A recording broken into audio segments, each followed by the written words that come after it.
Hurmatli deputatlar, biz sessiya kotibini saylab olishimiz kerak. 3-nafosat saylov okrugidan deputat Dadaboyev Ikrom Abdurahmonovni sessiya kotibi etib saylash taklifini kiritaman. Boshqa takliflar bor?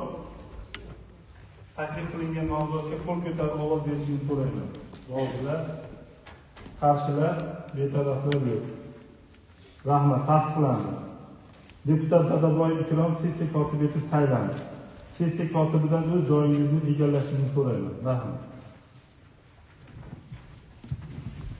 Hurmatli deputatlar, endi biz Xalq deputatlar Qo'rg'on tuman kengashining 9-sessiyasining kun tartibini tasdiqlab olishimiz kerak. Sessiya kun tartibi sizlarga tarqatilgan. Shundaymi? Tanishdinglar-a?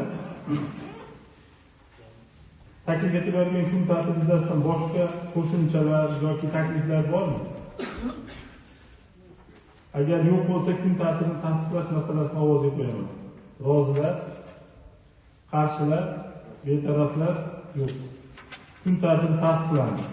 Hurmatli deputatlar, endi biz sessiya reglamentini tasdiqlab olishimiz kerak. Quyidagi sessiya reglamenti taklif qilmoqdaman.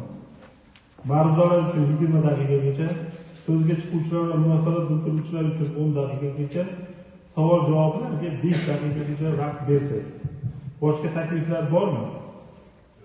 U holda ovoz beraman, qo'l ko'tarib ovoz berishingizni so'rayman. Rozilar, qarshilar, betaraflar yo'q. Reglament bir ovozdan tasdiqlandi.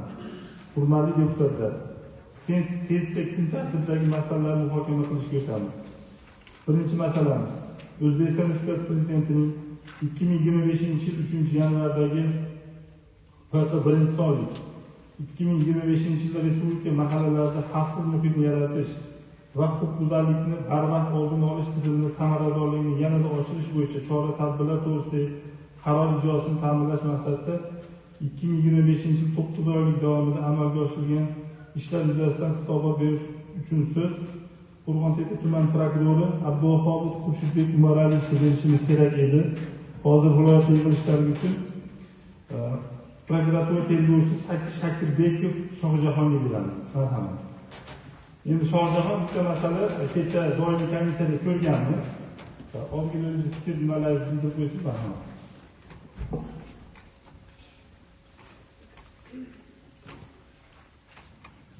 Assalomu alaykum, hurmatli deputatlar, sessiya qatnashchilari. Men Shohjahonman.